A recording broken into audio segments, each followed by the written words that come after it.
Johnny, earlier we were talking about people, and we were talking about good people. Yes, man. And one thing about good people, every time you talk to them, they leave you with something positive. Yes. They leave you with something that's going to make you feel better about yourself. Your spirit feels richer. Yes. And our next guest, let me tell you, long before even the manifestation that people see now. Right. Because a long time we know that guest, from bars to go.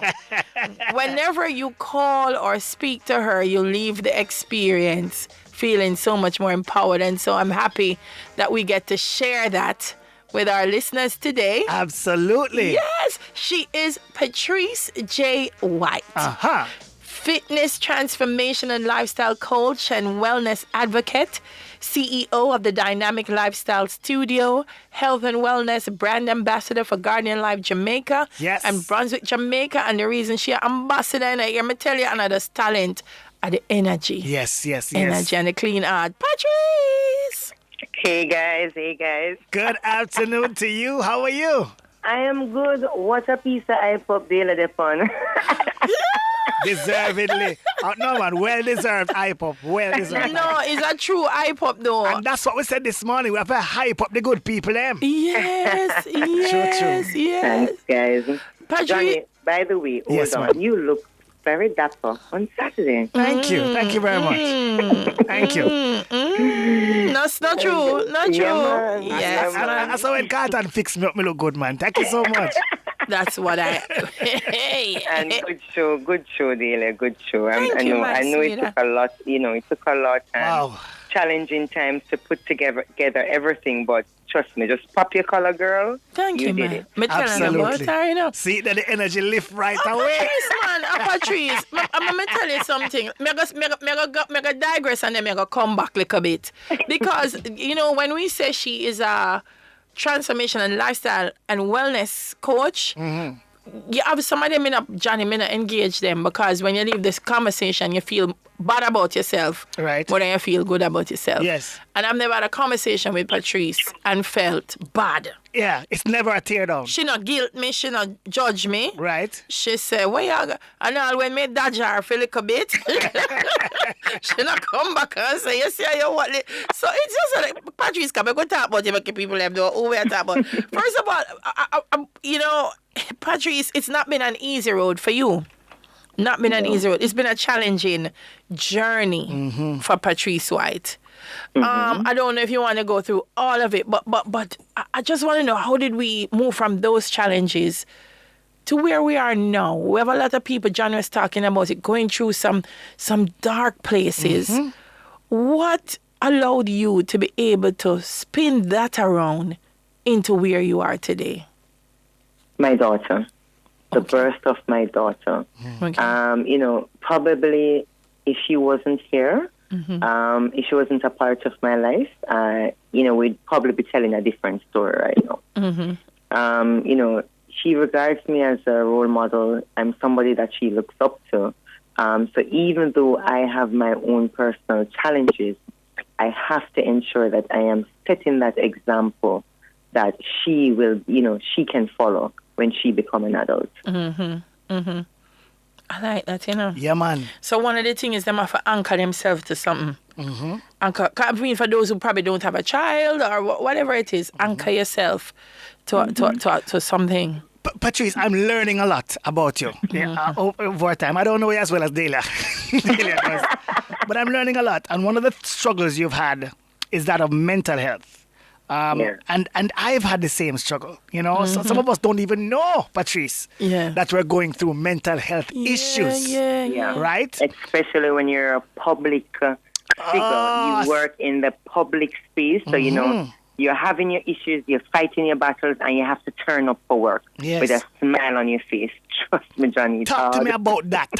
Going at the hard, because a lot of people, they say the hard is what a lot of people don't navigate through. But you've been able to navigate through the hard, and I want to just pick your brain as to why. What are the things, the key factors you've held on to push yourself through the hard?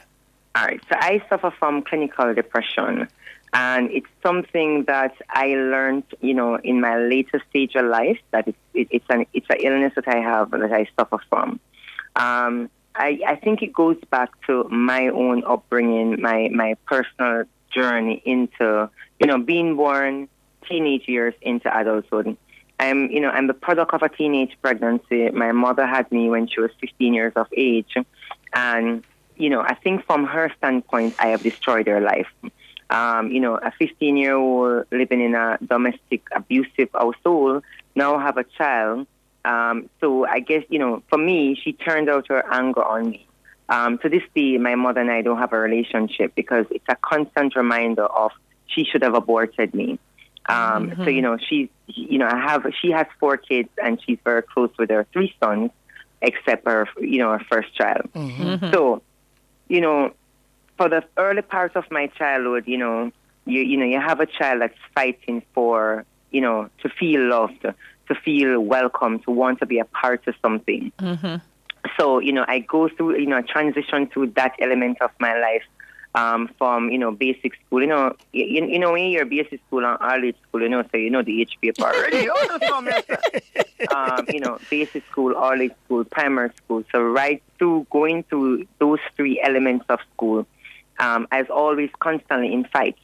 Fighting is my way of, retaliating in terms of, I want this attention. I want to feel love. I want to feel wanted. I want to feel needed.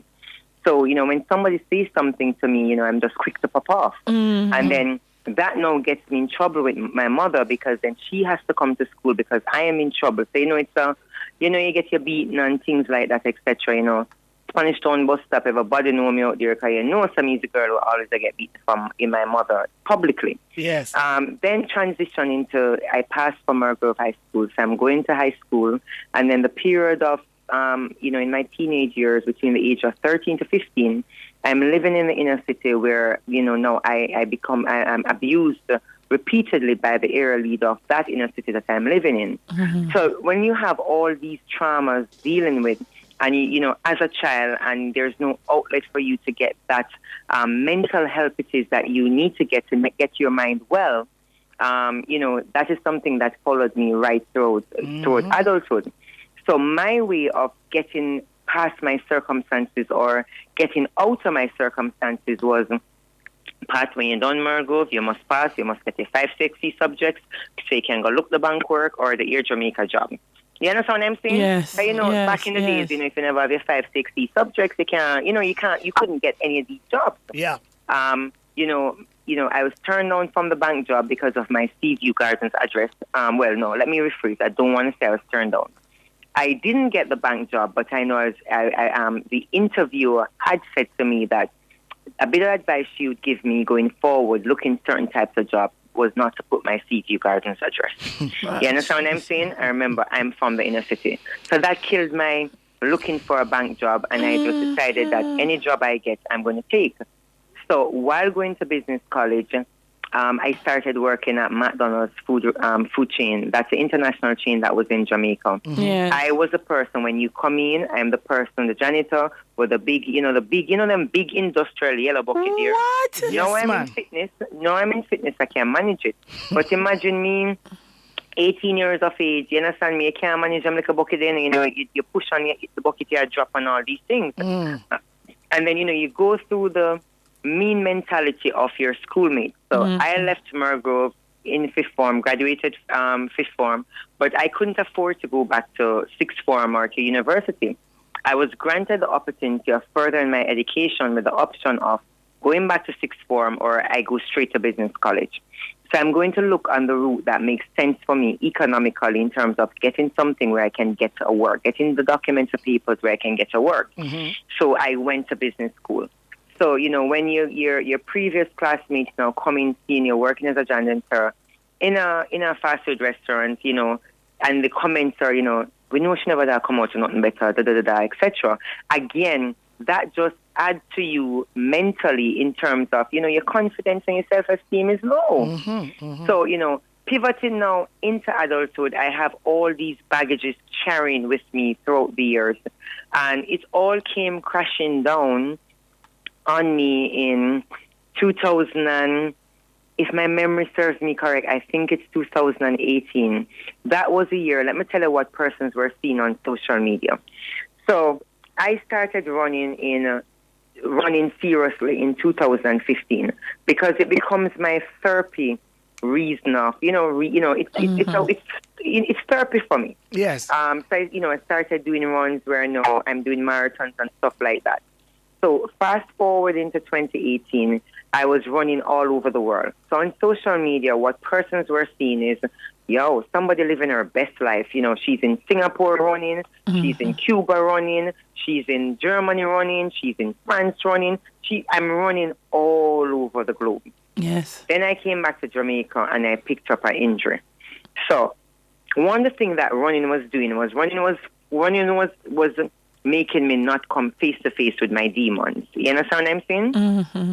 So when I picked up that injury in October 2018, where I had that down period where I had to take a break from traveling and running marathons in addition to work, one night out of the blue, I just called, I came in from the studio and I called my best friend and I said to her, hey, I'm just going to end my life.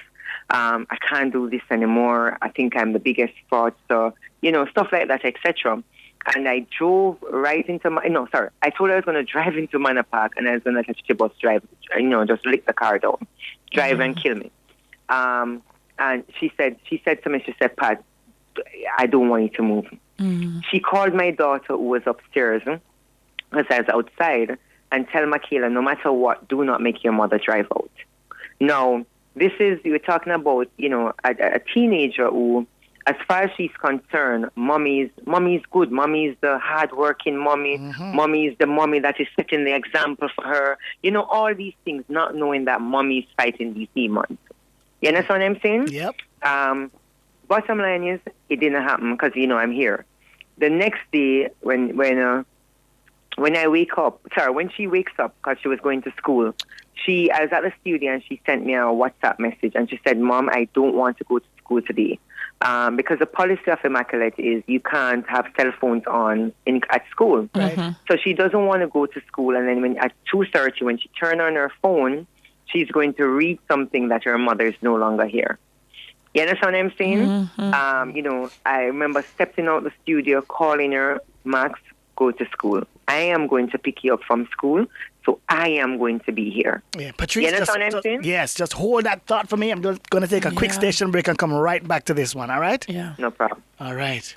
Back, ladies and gentlemen, Yes. talking with What Patrice a powerful J. conversation with Patrice. Yes, very powerful.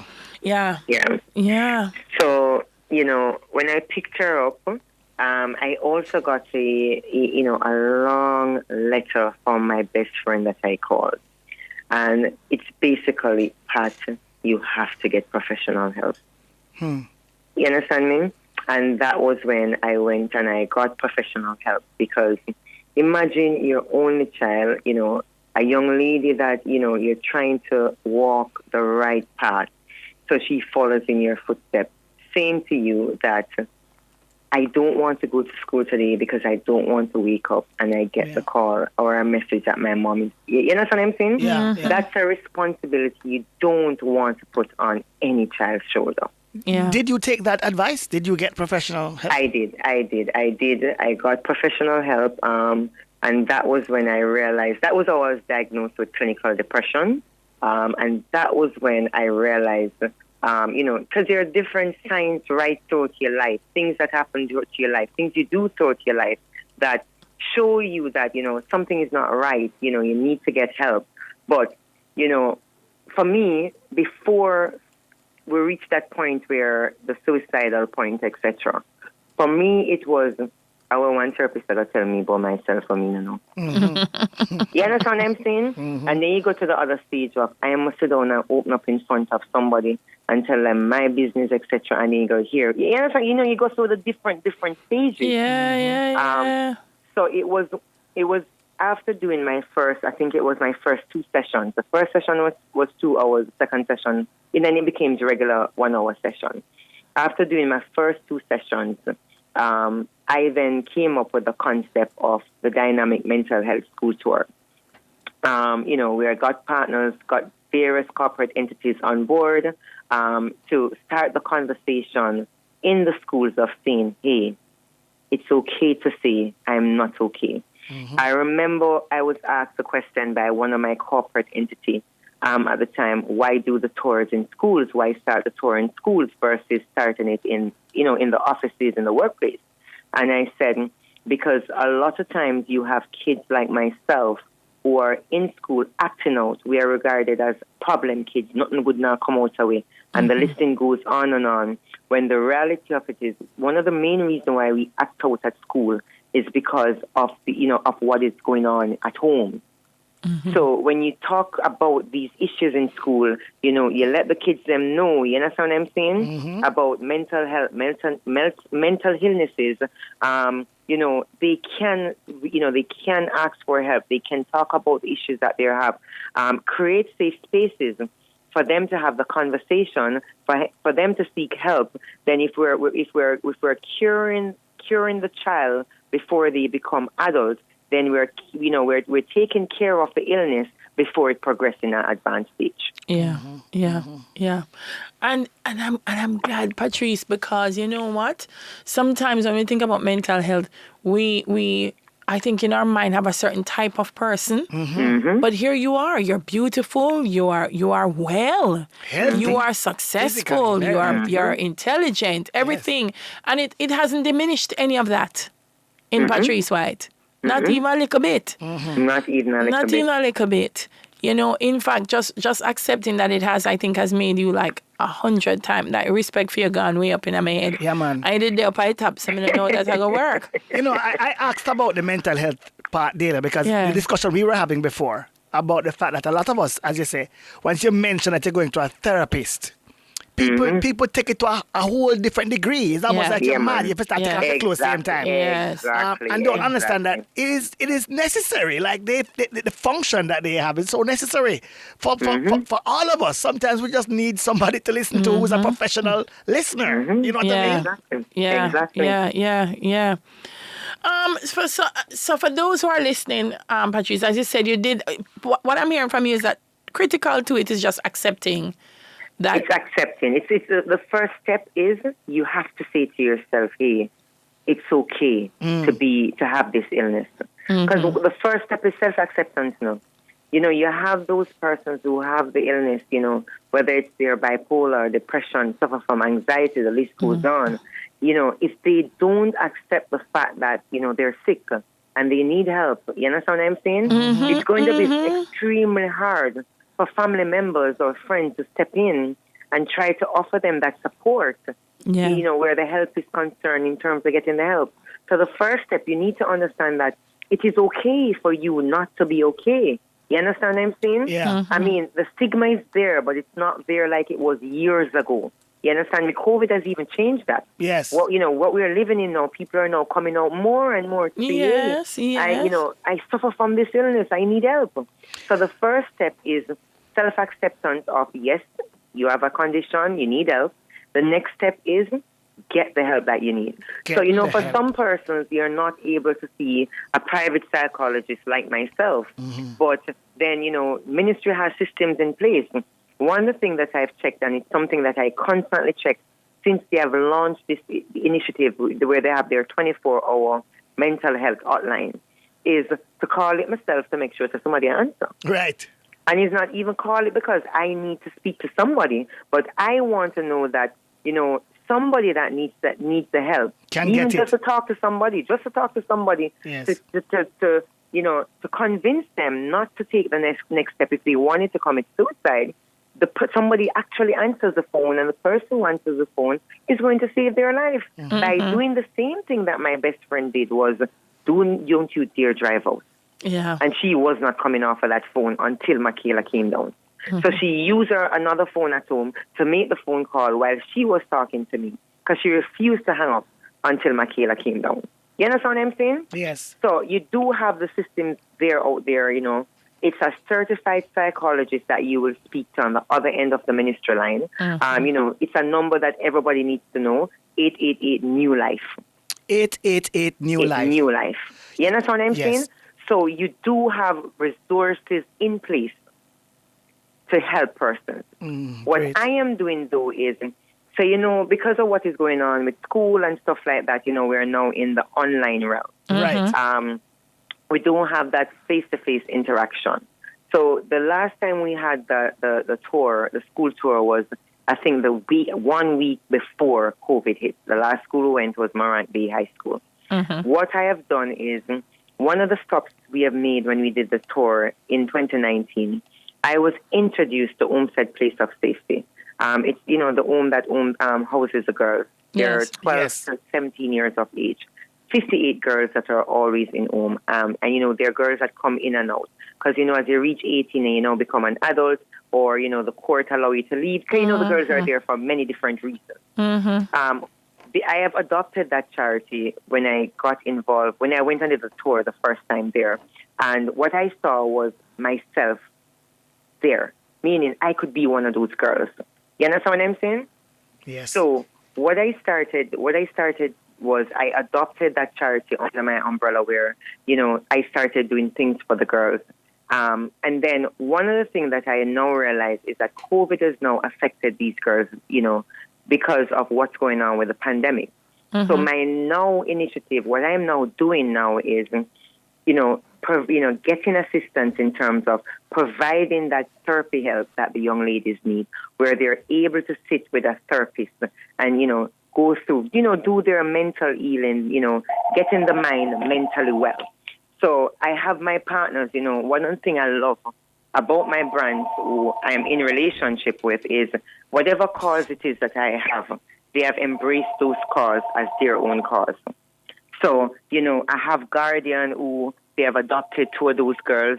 I have Brunswick who have adopted two of those girls. My same therapy partner, which is my therapist, Sonia Winter, you know, underneath her center, Tea House Therapy, they have also adopted two of the girls to provide, you know, mental health therapy for, to help get those young ladies' mind well. So when they exit, you know, childhood into adulthood, you know, we now have positive minds, heal minds. Transitioning, yes. Exactly. I love what you're doing because you're using your network to empower. And that is beautiful. You know what I mean?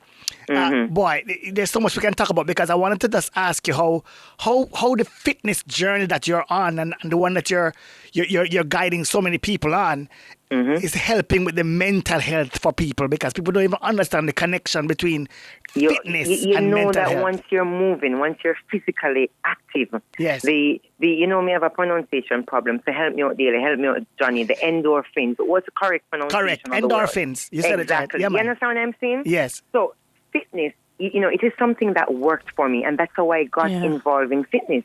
You understand me? I started just moving, because at the time I was no big runner. You know, if I'm doing a 5K, it would take me anywhere between 40 minutes to an hour to do it. Yes. I started moving just as a way of keeping myself active, keeping my mind active, releasing those endorphins. You understand what I'm saying? Yeah, to ensure that my well-being is well. Yes. And from transitioning to that, and you know, the better you get, the stronger you get, the more active you are, you realize that you have a little bit more control of the illness itself. So even with the girls, fitness play a big role in, you know, in what it is that we're doing. Yes. To ensure that their mental wellness is 100% up there. When you talk to good people, you know, the conversation Johnny, I told you. That's why I jump in here, because I have to tell her before we get off air that I'm getting so many WhatsApp messages from people who are saying, oh my God, this conversation is so insightful. This conversation is so useful. Empowering. This conversation is so important. What me telling you about good people? I just said it. And say when good people come and listen, Two Live family in the era. I'm telling you, find good people that are going to bring this energy into you, because it's going to make a difference. Patrice, we could talk to you every day, Big up yourself, because I'm telling you, there are people right now that have just been uplifted by just that little conversation we've had. Come talk about the fitness part. Let me just tell you. Invite me back anytime. But this is one of the main reasons why I'm sharing my journey come out with my own struggles, what I've been through, is because I realized just by talking about it, Yes. persons who are afraid of accepting the fact of what they're going through, or persons who are afraid of reaching out for help, they now will say, you know what, we can't reach out for help. No, we can't ask for help. Absolutely. Because I want. Life is valuable, you know. And Very. we have learned that now Yes. during this, because of this pandemic. Yes. Life is valuable. Patrice, we got to go. We got the news coming up. Thank you so much, Mama. All right, thanks for Yeah, having man, me, stay guys. safe All right. all the time. That was so great. Thank you so much. Patrice J. Wade, thank you so much. Patrice J. Wade, thank you so much. Patrice J. Wade, thank you so much. Patrice